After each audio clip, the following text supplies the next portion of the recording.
මේ වෙලාවේ යන් චීලින් චයිලින් වගේම ෆේරි පයිතන් ට්‍රයිබ් එකට අයිති ප්‍රදේශයට ළම වෙනවා. ෆේරි මේ දිහා බලන් කියනවා මම කවදාවත් හිතුවේ නෑ මේ වගේ තැනක් පොළොව යට තියෙනවා කියලා. යන් ඇතුළු කට්ටිය හිටියේ පොළොව යට ගුහා පද්ධතියක. චීලින් කියනවා මේ තමා නයින්සරින් ඩීප් ග්‍රවුන්ඩ් පයිතන්ලා ජීවත් වෙන ස්ථානය.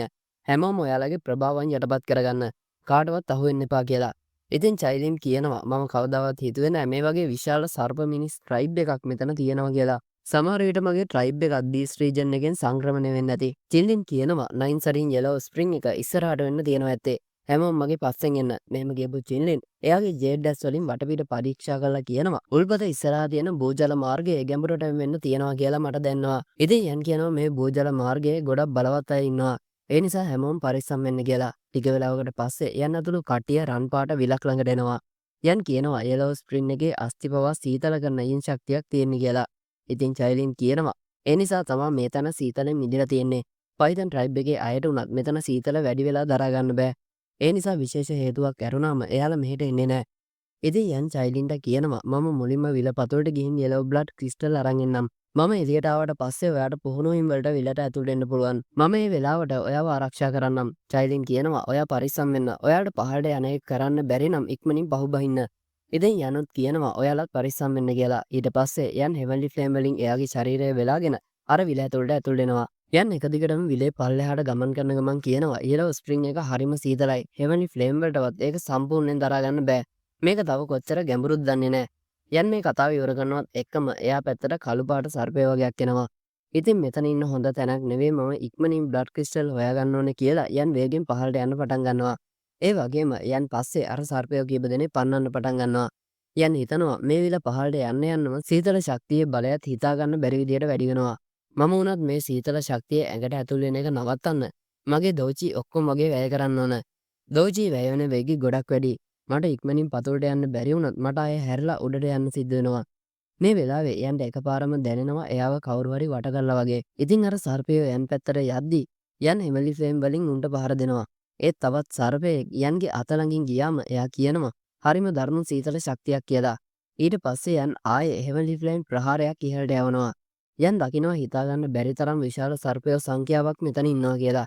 ඉතින් එයාලා එක මට පැටලෙන්න බෑ කියපු යන් අර සර්පයින්ට පහර දෙන ගමන් වේගෙන් පල්ලෙහාට පීනනවා. ඒත් එක දිගටම අර සර්පයෝ යන්ට පහර දෙන්න එන නිසා යන් හිතනවා අමුතු ස්ථාන මේ වගේ අමුතු ජීවීන්ට ජීවය දෙනවා කියලා.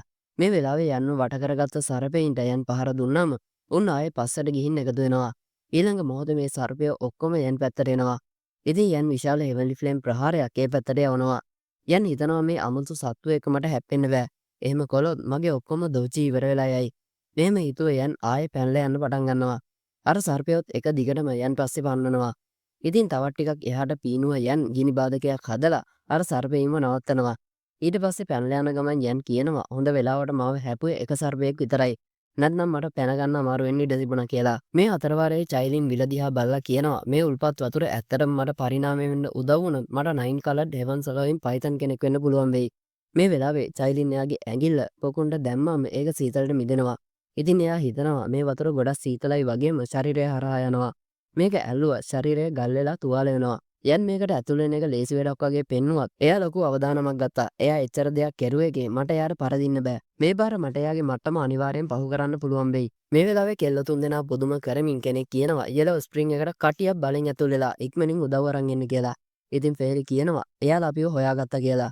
මේ අතරවාරයේ යන් දිගටම විල පැතුලට ගමන් කරනවා. එයා දකිනවා පහළට වෙන්න තිබුණ දිලිසෙන මතු පිටක්. ඉතින් යන් පීනගෙන ගිහින් මෙතෙන්ට ඇතුල් වෙනවා.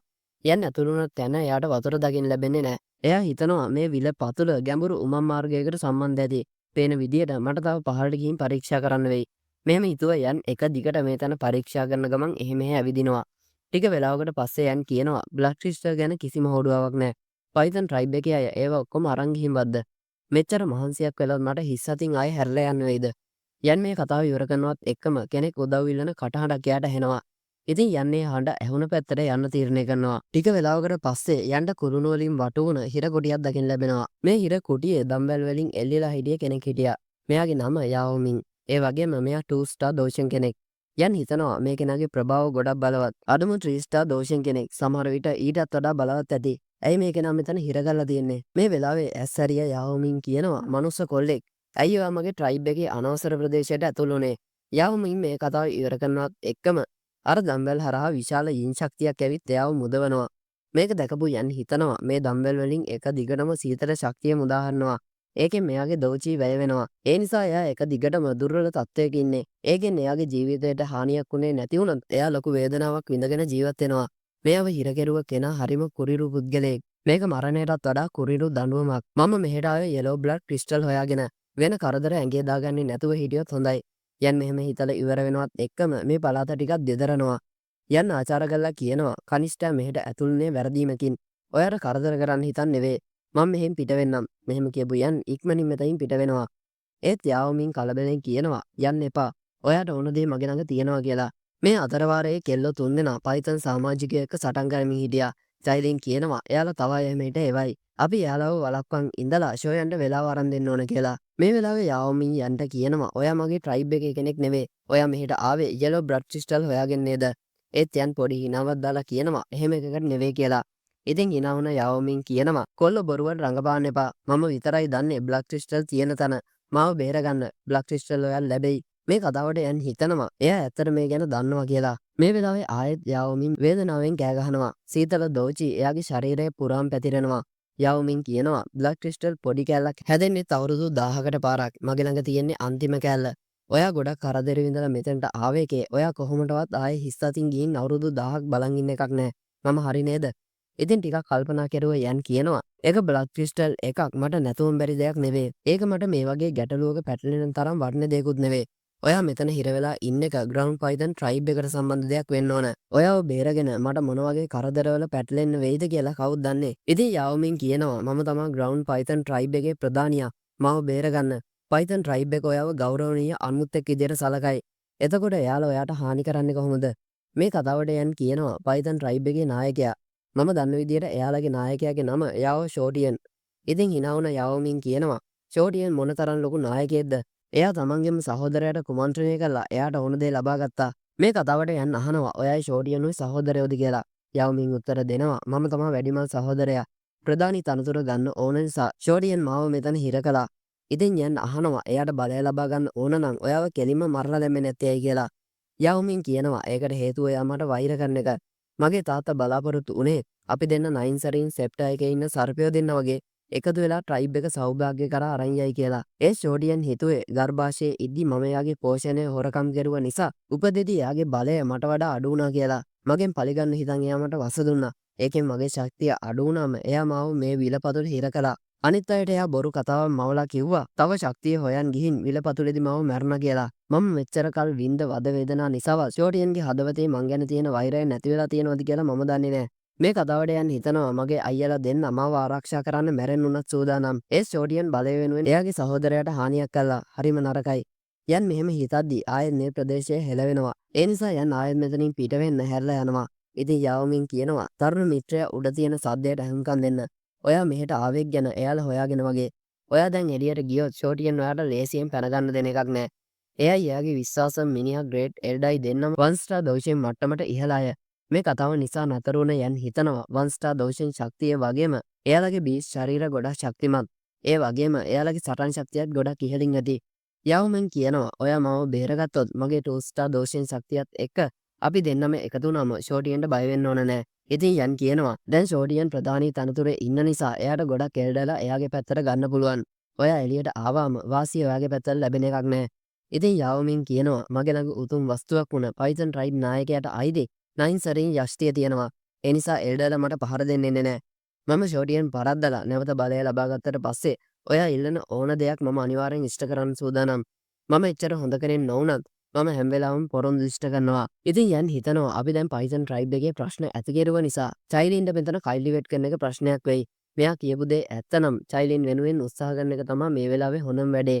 ආයෙත් සීතල ශක්තිය ශරීරය පුරා පැතිරෙද්දී වේදනාවෙන් කෑ ගැහුවා යාවමින් කියනවා මට තව ඔයාට උදව් කරන්න පුළුවන් කියලා. ඒත් එයා කතා කරන එකට බාධා කෙරුවා යන් කියනවා ඔයා මගේ තව කොන්දේසියකට යටත් වෙනවා නම් මම ඔයාව බේරගන්න සූදානම්. ඔයාගේ ආත්මය මුදා හරින්න මට ඔයාගේ ආත්මයේ සෝල් සීල් එකක් හදන්න ඉඩ දෙන්න. ඔයා මාව රවට්ටන්න හැදුවොත් මම සීල් එක විනාශ කරනවා.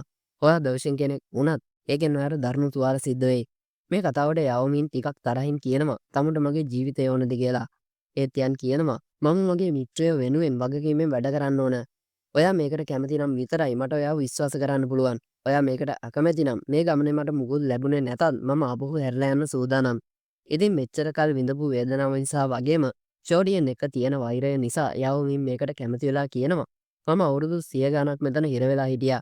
මට ඕනේ ආයේ අහස දකින්න වගේම මම මෙතන හිර කැරුවා අයව ඉවර කළා දාන්න විතරයි. මෙහෙම කියපු යවමින් එයාගේ නළලෙන් ශක්තියක් එළියට පිට කරනවා.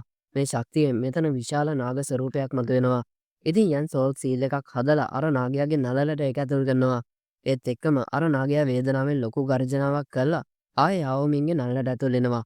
ඊට පස්සේ යවමින් කියනවා මේ තරම් තරුණ වයසකදී මේ තරම් බලවත් ආත්ම ශක්තියක් තියෙනවා. මම ඔයාව වැරදියට තක්සේරු කළේ නෑ.